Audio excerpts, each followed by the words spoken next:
ക്ലാസ്സിൽ ഇപ്പം നോളജ് കിട്ടുന്നതിനേക്കാൾ ഉപരി ക്ലാസ്സിലിരിക്കാൻ ഒരു എൻജോയബിൾ എക്സ്പീരിയൻസ് ആണെന്ന് എനിക്ക് തോന്നുന്നു. ഒരു സയൻസ് ബാക്ക്ഗ്രൗണ്ടിൽ വരുന്ന സ്റ്റുഡൻറ്റിന് പോലും അതിലോട്ട് ആ ഒരു ഫ്ലോയിൽ തന്നെ അതിലോട്ട് ലയിച്ച് ചേരാൻ പറ്റുന്ന ഒരു ക്ലാസ് അറ്റ്മോസ്ഫിയറും അതിൻ്റെ പറ്റുന്ന രീതിയിലൊരു ടീച്ചിങ് സ്റ്റൈലും. ഇപ്പോഴായാലും ഞാൻ ഇവിടെ വരുമ്പോഴൊക്കെ ഇങ്ങനെ വിചാരിക്കും ചുമ്മാ ക്ലാസ്സിൽ പോയിരുന്നാലോ, കാരണം അത്ര രസമാണ് ക്ലാസ്സിൽ ഇരിക്കാനായിട്ട്. ഞാനൊന്ന് സെർച്ച് ചെയ്തപ്പോഴത്തേനും ശരിയാണ്, തിരുവനന്തപുരത്തുള്ള നമ്മുടെ ഒരു നല്ല എക്കോസിസ്റ്റം തരുന്ന ഒരു അക്കാഡമിയാണ് ഫോർച്യൂൺ എന്ന് എനിക്ക് മനസ്സിലായി. ഫോർച്യൂണിലെ PCM batch prelims cum mains ബാച്ചിലാണല്ലോ ജോയിൻ ചെയ്തത്. അപ്പോൾ ഇവിടുത്തെ ഒരു ക്ലാസ് റൂം എക്സ്പീരിയൻസും ആ ഒരു ഓവറോൾ എക്സ്പീരിയൻസിനെ കുറിച്ച് ഒന്ന് കമൻറ്റ് ചെയ്യാം. സർ, ഓവറോൾ എക്സ്പീരിയൻസ് ഭയങ്കര കോഡിയലായിരുന്നു.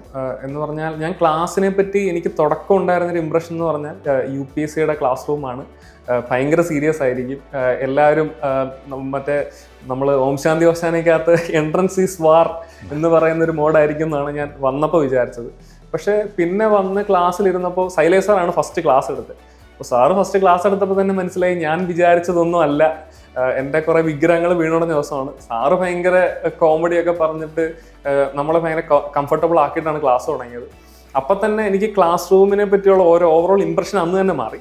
പക്ഷെ പിന്നെ ക്ലാസ്സിൽ ഇരുന്നപ്പോൾ മുതൽ ഒരു സമയം ഹ്യൂമറും അതേസമയം ഈ എക്സാമിൻ്റെ ഡിമാൻഡും ഒരുമിച്ച് കൊണ്ടുപോകുന്ന പോലെ എനിക്ക് പിന്നെ മനസ്സിലായി. പിന്നെ എല്ലാ ക്ലാസ്സസ് ഇപ്പം ജോഗ്രഫി നന്ദഗോപൻ സാറിന് ഞാൻ വളരെ എൻജോയ് ചെയ്തൊരു ക്ലാസ്സാണ്.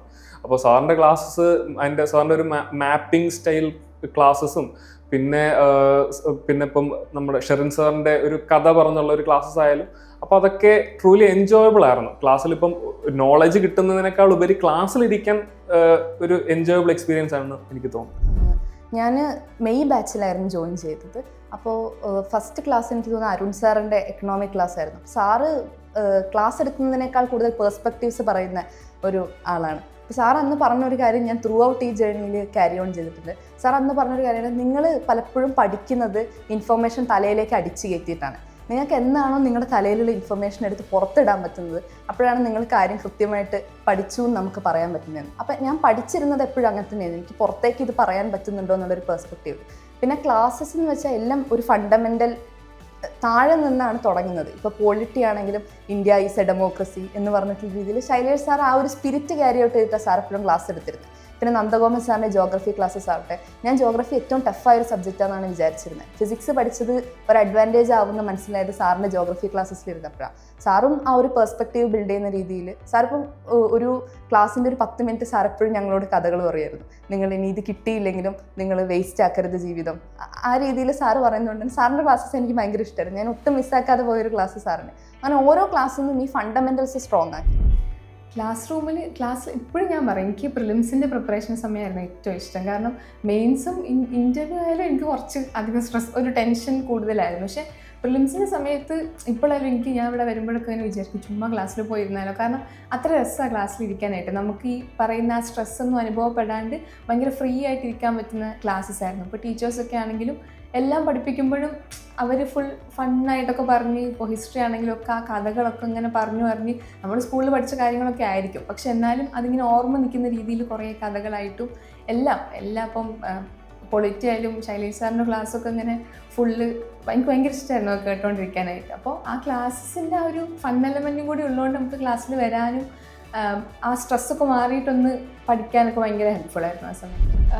ഭയങ്കര അടിപൊളിയായിരുന്നു. ആക്ച്വലി ഇപ്പം ഞാൻ എഞ്ചിനീയറിംഗ് ബാക്ക്ഗ്രൗണ്ടിൽ നിന്ന് വന്നുകൊണ്ട് ഇവിടുത്തെ UPSCയുടെ സിലബസിലെ ഒരു സബ്ജക്റ്റിനെ കുറിച്ചും എനിക്ക് യാതൊരു വലിയ ധാരണയുണ്ടായിരുന്നില്ല. സോ ഇവിടുത്തെ ക്ലാസ്സസ് ആണ് എനിക്ക് സ്ട്രോങ് ആയിട്ടുള്ള ഒരു ഫൗണ്ടേഷൻ ബിൽഡ് ചെയ്യാൻ ഹെൽപ്പ് ചെയ്തിട്ടുള്ളത്. ഇപ്പം എടുത്തു പറയാനാണെങ്കിൽ ശൈലേഷ് സാറുടെ പോളിറ്റി ക്ലാസ്സസ് ഇപ്പോൾ 2021 ക്ലാസ്സിൽ ഇരുന്നതെന്നുണ്ടെങ്കിലും ഇപ്പോഴും സാറുടെ ആർട്ടിക്കിൾ 1921 എല്ലാം സ്റ്റിൽ റിങ്ങിൻ ഇൻ ARIES. അതേപോലെ നന്ദഗോപൻ സാറുടെ ജോഗ്രഫി ക്ലാസ്സസ്, അരുൺ സാറുടെ economy, all of this was so good. ഇപ്പോഴും ആ ലെക്ചർ നോട്ട്സ് ഒക്കെ തന്നെയാണ് എൻ്റെ ഒരു ബേസ് മെറ്റീരിയൽ ആയിട്ട് യൂസ് ചെയ്യുന്നത്. അപ്പം എനിക്ക് തോന്നുന്നു പ്രിലിംസ് ഒക്കെ മൾട്ടിപ്പിൾ ടൈംസ് ക്ലിയർ ചെയ്യാനും ആ ഒരു കൺസെപ്ച്വൽ ക്ലാരിറ്റിയാണ് ഏറ്റവും അധികം ഹെൽപ്പ് ചെയ്തിട്ടുള്ളത്. ഞാൻ ഫസ്റ്റ് അറ്റംപ്റ്റ് തൊട്ടേ തന്നെ ഫോർച്യൂണിലോട്ടാണ് വന്നിട്ടുള്ളത്. ആൻഡ് ഫോർച്യൂണിൻ്റെ സപ്പോർട്ട് ഓരോ തവണ പരിചയപ്പെടുമ്പോഴും അവർ ഫോർച്യൂൺ ടീം തന്നെ വിളിച്ചിട്ടുണ്ടായിരുന്നു. ലൈക്ക് വിഷമിക്കേണ്ട, വിൽ വർക്ക് എന്നാണ് കുറവെന്ന് നമ്മൾ കണ്ടുപിടിക്കും, മുന്നോട്ട് പോകും എന്ന് തന്നെയാണ് ഓരോ തവണയും പറഞ്ഞത്. അതുപോലെ ചെയ്യുകയും ചെയ്തിട്ടുണ്ടായിരുന്നു. പ്രത്യേകിച്ച് സാറും നിതിൻ സാറും കൂടെ ഇരുന്ന് വർക്ക് ചെയ്തിട്ടുണ്ട് ഓരോ ഇൻ്റർവ്യൂവിനും, ഓരോ തവണ മെയിൻസ് എഴുതുമ്പോഴും. ആൻഡ് ആ ഒരു സപ്പോർട്ട് സിസ്റ്റത്തിൻ്റെ value it is not measurable. എന്ന് പറയുന്നത് ഓരോ കുട്ടി അക്കാഡമിയിൽ ഏത് കാര്യത്തിനാണ് വന്നതെന്ന് കൃത്യമായിട്ട് മെൻഷൻ ചെയ്യുന്നുണ്ടായിരുന്നു. ഇൻ്റർവ്യൂ ഗൈഡൻസ് ആണെങ്കിൽ അത് സ്പെസിഫിക്കലി മെൻഷൻ ചെയ്യുന്നുണ്ടായിരുന്നു. അപ്പം ഇതൊക്കെ എനിക്കൊരു അട്രാക്ഷൻ ആയിരുന്നു. പിന്നെ ആ സമയത്ത് ടോപ്പേഴ്സിൻ്റെയൊക്കെ വീഡിയോസൊക്കെ കാണാനിടയായി. പിന്നെ ഞാൻ ആലോചിച്ചു, വെബ്സൈറ്റിലൊക്കെ ഞാൻ കയറി നോക്കിയായിരുന്നു. അപ്പം ഞാൻ പിന്നെ ആലോചിച്ചു, ഫോർച്യൂൺ സംഭവം പൊളിയാണ്, നമുക്ക് എന്തായാലും അങ്ങോട്ട് ജോയിൻ ചെയ്യാം, ബാക്കി നമുക്ക് വരുന്നിടത്ത് വെച്ച് കാണാം. എന്തായാലും ഫാക്കൽറ്റീസൊക്കെ കണ്ടിട്ട് എല്ലാവരും നല്ല ക്വാളിഫൈഡ് ആയിട്ടുള്ള ടീച്ചേഴ്സ് ആണെന്ന് തന്നെയാണ് തോന്നുന്നത്. പിന്നെ ഒന്നും മറുത്തൊന്നും ആലോചിച്ചില്ല, വീട്ടിൽ പറഞ്ഞു. അപ്പോൾ പാരൻസിന് ഭയങ്കര സന്തോഷമായി ഫോർച്യൂണിൽ ജോയിൻ ചെയ്യുന്നുണ്ടല്ലോ എന്ന് കേട്ടപ്പോഴത്തേക്കും. പിന്നെ അങ്ങ് മറുത്തൊന്നും ആലോചിച്ചില്ല, നേരെ ഫോർച്യൂണിൽ ജോയിൻ ചെയ്തു. പിന്നെ ഒരു വർഷം ഞാൻ ഇൻവിസിബിൾ ആയിരുന്നു, ഓൺലൈൻ ആയിരുന്നു ഞാൻ പർസ്യൂ ചെയ്തുകൊണ്ടിരുന്നത്. പക്ഷെ പിന്നീട് വന്നപ്പോഴത്തേക്കും അച്ചു സാറും നിതിൻ സാറും ഒക്കെ ആയിട്ട് മീറ്റ് ചെയ്തു. പിന്നെ സത്യം പറഞ്ഞ ഒരു നല്ലൊരു ജേണി ആയിരുന്നു. അത് എൻ്റെ കൂടെ കോളേജിൽ പഠിക്കുന്ന എൻ്റെ ഒരു ഫ്രണ്ട് ഉണ്ടായിരുന്നു, അക്ഷയ എന്ന് പറഞ്ഞിട്ട്. പുള്ളിക്കാരത്തി അവളാണ് ഇങ്ങനെ ഫോർച്യൂണെ പറ്റിയിട്ട് പറയുന്നുണ്ടായിരുന്നു. അപ്പോൾ ആ ടൈമിൽ ഒരുപാട് പേര്, എനിക്കും ശ്രീധന്യ ചേച്ചി ആ ടൈമിലാണ് ക്രോസ് ചെയ്യുന്നത്. അപ്പം അത്യാവശ്യം ഫേമസ് ആണ് നമ്മുടെ തിരുവനന്തപുരത്ത് തന്നെ. പിന്നെ അപ്പോൾ അവളും പറഞ്ഞു ഞാൻ അവിടെയാണ് പോകുന്നതെന്ന് പറഞ്ഞു. അപ്പം വേറെ ഒരു ഫ്രണ്ട് ഉണ്ടായിരുന്നു, അവളും ഇങ്ങോട്ട്, ഞങ്ങൾ 3 പേരും ഒരുമിച്ചാണ് പഠിച്ചത്. അപ്പോൾ ഞാനിങ്ങനെ അന്വേഷിച്ച് നോക്കി. അപ്പം ഞാനൊന്ന് സെർച്ച് ചെയ്തപ്പോഴത്തേനും ശരിയാണ്, തിരുവനന്തപുരത്തുള്ള നമ്മുടെ ഒരു നല്ല എക്കോസിസ്റ്റം തരുന്ന ഒരു അക്കാഡമിയാണ് ഫോർച്യൂൺ എന്ന് എനിക്ക് മനസ്സിലായി.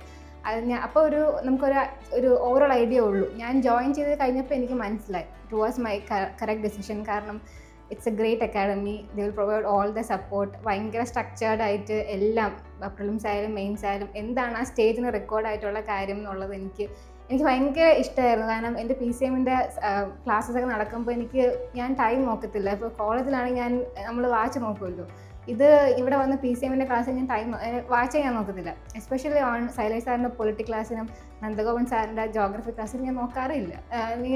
ഞാൻ അവിടെ തന്നെ സാറുമാരെ തന്നെ നോക്കിക്കൊണ്ടിരിക്കും. അത്രയ്ക്ക് അത് ഇൻട്രസ്റ്റിംഗ് ആണ്. വളരെ വളരെ നല്ലൊരു എക്സ്പീരിയൻസ് ആയിരുന്നു. ഇപ്പം ഞാൻ എടുത്ത decision was correct about Fortune, it was correct. എനിക്ക് മെയിനായിട്ട് ഇവിടെ ഏറ്റവും കൂടുതൽ ഞാൻ ഇവിടെ അപ്രീഷിയേറ്റ് ചെയ്ത കാര്യം എന്ന് വെച്ച് കഴിഞ്ഞാൽ, ഞാൻ സാറിനോട് മെൻഷൻ ചെയ്തു ഞാൻ കെമിസ്ട്രിയാണ് പഠിച്ചത്. അതിന് മുമ്പേ ആണെങ്കിലും +2 സയൻസ് ആയിരുന്നു. അപ്പോൾ ഓൾമോസ്റ്റ് എൻ്റെ ജേണിയിൽ ഒരു സയൻസ് ബാക്ക്ഗ്രൗണ്ട് വന്ന സ്റ്റുഡൻറ്റിന് പെട്ടെന്ന് എനിക്ക് ഒരു ഡൗട്ട് ഉണ്ടായിരുന്നു. ഇപ്പം ഇവിടെ എല്ലാവരും പറയുന്ന കേട്ടിട്ടുണ്ട് ഹിസ്റ്ററി ഇമ്പോർട്ടൻ്റ് ആണ്, ജോഗ്രഫി ഇമ്പോർട്ടൻ്റ് ആണ്, ഇതെല്ലാം ഒരു ഹ്യൂമാനിറ്റീസ് ബേസ്ഡ് ആയിട്ടുള്ള ടോപ്പിക്സാണ്. അപ്പോൾ ഇതിനെ എനിക്ക് ഒരു സയൻസ് ബാക്ക്ഗ്രൗണ്ട് സ്റ്റുഡൻറ്റിനും വളരെ ഇൻട്രസ്റ്റിംഗ് ആയിട്ടുള്ള രീതിയിൽ, ഇനിയിപ്പം സാറിൻ്റെ ഓപ്ഷണൽ പബ്ലിക് അഡ്മിനിസ്ട്രേഷൻ ആണെങ്കിലും അത് നമുക്ക് ഒരു സയൻസ് ബാക്ക്ഗ്രൗണ്ടിൽ വരുന്ന സ്റ്റുഡൻറ്റിന് പോലും അതിലോട്ട് ആ ഒരു ഫ്ലോയിൽ തന്നെ അതിലോട്ട് ലയിച്ച് ചേരാൻ പറ്റുന്ന ഒരു ക്ലാസ് അറ്റ്മോസ്ഫിയറും അതിൻ്റെ പറ്റുന്ന രീതിയിലൊരു ടീച്ചിങ് സ്റ്റൈലും, especially Shailesh sir, Sherin sir, Munidarshan sir. അപ്പോൾ ഈ സാറുമാരുടെ എല്ലാം ഈ ക്ലാസ്സുകളിൽ നമുക്ക് ഒരു പുറത്തുള്ള ഒരാളെ സംബന്ധിച്ചിടത്തോളം അകത്തോട്ട് വരുമ്പോൾ എനിക്ക് വേറൊരു കാര്യം, അരുൺ ബാബു സാറിൻ്റെ എക്കണോമിക്സ് ക്ലാസ് ഇതെന്തായാലും മെൻഷൻ ചെയ്തേ പറ്റുള്ളൂ. അപ്പോൾ ഇതൊക്കെ എന്ന് പറഞ്ഞു കഴിഞ്ഞാൽ ഏതൊരു പുറത്തുള്ള ഒരു ഔട്ട്സൈഡറിനും വളരെ ഈസി ആയിട്ട് ഈ എക്കോസിസ്റ്റത്തിലോട്ട് കയറി വരൂ എന്നുള്ള രീതിയിലാണ് അവർ വളരെ ഇൻവൈറ്റിംഗ് ആയിട്ടുള്ള ഒരു ക്ലാസ് റൂം അറ്റ്മോസ്ഫിയറും ആ ഒരു ടീച്ചിങ് സ്റ്റൈലും. അപ്പം ഇത് തന്നെയാണ് എനിക്ക് ഇപ്പം ഓർത്തെടുക്കാനുള്ളത്. ഇതിന് ഞാൻ വളരെയേറെ താങ്ക്ഫുള്ളാണ് ഫോർച്യൂൺ അക്കാഡമിയോടും ഇവിടുത്തെ മെൻറ്റേഴ്സിനോടും ടീച്ചേഴ്സിനോടും. ഫോർച്യൂണിലേക്ക് ആദ്യം വരുമ്പോൾ എനിക്കൊരു ഹെസിറ്റേഷൻ ഉണ്ടായിരുന്നു. ബിക്കോസ് ഐ തോട്ട് എല്ലാവരും ഡിഗ്രി കഴിഞ്ഞ് അങ്ങനെ വരുന്ന കുട്ടികളാണ്, അവരുടെ കൂടെ വരുമ്പോൾ ഞാൻ കുറച്ച് ഏജ്ഡ് ആയിട്ടുള്ള ഒരു ആളായിരിക്കും. അതുകൊണ്ട് ഞാൻ ആദ്യം കുട്ടികളോടൊന്നും അധികം മിങ്കിൾ ചെയ്തിരുന്നില്ല. ആകെ എനിക്ക് 1-2 ഫ്രണ്ട്സാണ് ഉണ്ടായിരുന്നത്, മഞ്ജു, ദൃശ്യ, ഇങ്ങനെ 2 പേര്. ഞങ്ങൾ 3 പേരും കൂടി ഒരുമിച്ചാണ് പ്രിലിംസിനും PTSനും ഒക്കെ വേണ്ടി പഠിച്ചുകൊണ്ടിരുന്നത്. ഇവർ 2 പേരും എന്നെ ആ ഒരു സമയത്ത് ഒരുപാട് ഹെൽപ്പ് ചെയ്തിട്ടുണ്ട്. പിന്നെ എൻ്റെ അമ്മ എനിക്ക് വേണ്ടിയിട്ട് ട്രിവാൻഡ്രത്ത് വന്ന് ഞങ്ങൾ 2 പേരും കൂടി ഒരു റെൻറ്റഡ് ഹൗസിൽ നിന്നിട്ടാണ് പഠിച്ചത്. അപ്പോൾ അമ്മയുടെ സപ്പോർട്ടും എനിക്കുണ്ടായിരുന്നു. അപ്പോൾ ഞങ്ങൾ ഒരു കൂട്ടായ പരിശ്രമത്തിൽ കൂടിയാണ് പ്രിലിംസ് ഞങ്ങൾ പഠിച്ചുകൊണ്ടിരുന്നത്. അപ്പം ക്ലാസ് റൂം എക്സ്പീരിയൻസ് നല്ലതായിരിക്കുമ്പോഴും സ്റ്റുഡൻസിൻ്റെ അടുത്ത് ഞാൻ അധികം അങ്ങനെ മിണ്ടത്തില്ലായിരുന്നു. പിന്നീടാണ് എനിക്ക് മനസ്സിലായി എല്ലാവരും ഏകദേശം PG ഒക്കെ കഴിഞ്ഞ് വന്നപ്പോൾ എൻ്റെ ഏജിലുള്ള ആൾക്കാർ തന്നെയാണെന്ന്. അപ്പോഴേക്കും പിന്നെ പ്രിലിംസിൻ്റെ തിരക്കുകളൊക്കെ ആയി. പക്ഷെ ക്ലാസ് റൂം എക്സ്പീരിയൻസ് പറയുകയാണെങ്കിൽ ഞാൻ സ്കൂളിലൊക്കെ ഇതാണോ പഠിച്ചതെന്ന് ഞാൻ പലപ്പോഴും തോന്നിയിട്ടുണ്ട്. ഞാൻ പറഞ്ഞ പോലെ 10ാം ക്ലാസ്സിൽ സോഷ്യൽ സയൻസിന് പൊട്ടിപ്പോകുമെന്ന് വിചാരിച്ച ആളാണോ ഇപ്പോൾ ഇരുന്ന് ഇത്ര ഈസി ആയിട്ട് ഹിസ്റ്ററിയും പൊളിറ്റിയും ഒക്കെ പഠിക്കുന്നതെന്ന് എനിക്ക് ഭയങ്കരമായിട്ട് അതിശയമായിട്ട് തോന്നിയിട്ടുണ്ട്. സർ, ഫസ്റ്റ് ഓഫ് ഓൾ പറഞ്ഞാൽ ഇവിടുത്തെ ഫാക്കൽറ്റീസ് എല്ലാവരും നല്ല അപ്രോച്ചബിൾ ആയിരുന്നു. നമുക്ക് എന്തെങ്കിലും ഡൗട്ട് ഉണ്ടെങ്കിൽ നമുക്ക് അപ്പോൾ തന്നെ ക്ലാസ് കഴിഞ്ഞിട്ട് വേണമെങ്കിൽ അവരെ അപ്രോച്ച് ചെയ്യാം, എന്തെങ്കിലും ഡൗട്ട് അപ്പോൾ തന്നെ ക്ലിയർ ചെയ്യാം. അറ്റ് ദ സെയിം ടൈം എല്ലാ ക്ലാസ്സസ് നൈസായിരുന്നു. എസ്പെഷ്യലി നിതിൻ സാറിൻ്റെ IR, നന്ദഗോപൻ സാറിൻ്റെ ജോഗ്രഫി, ശൈലേഷ് സാറിൻ്റെ polity and modern India as well. അപ്പോൾ ക്ലാസ്സിൽ തന്നെ ഒരു നല്ല അണ്ടർസ്റ്റാൻഡിങ് നമുക്ക് ക്ലാസ്സിൽ തന്നെ കിട്ടും. പിന്നെ നമുക്ക് ചെയ്യാനുള്ള ഡ്യൂട്ടി പറഞ്ഞാൽ ജസ്റ്റ് റൂം പോയി ആ ദിവസം അതൊരു പ്രാവശ്യം റിവൈസ് ചെയ്യും. അപ്പോൾ GSും അറ്റ് ദ സെയിം ടൈം ഓപ്ഷണലിൻ്റെ പറഞ്ഞ ഫാക്കൽറ്റീസിനോട് നല്ല സപ്പോർട്ട് എപ്പോഴും ഉണ്ടായിരുന്നു. അപ്പോൾ ഹാഫ് ദ വർക്ക് അവിടെ തന്നെ കഴിഞ്ഞു. പിന്നെ നമുക്ക് നമ്മളെ കറക്റ്റ് ഇത് മതി പോയിട്ട് ആ സെയിം സാധനം തന്നെ റിവൈസ് ചെയ്യും. അപ്പോൾ ആ ഒരു ഹെൽപ്പ് എപ്പോഴും എനിക്ക് ആ PCM സ്റ്റുഡൻ്റ് ആയതുകൊണ്ട് ഫോർച്യൂൺ എപ്പോഴും കിട്ടി.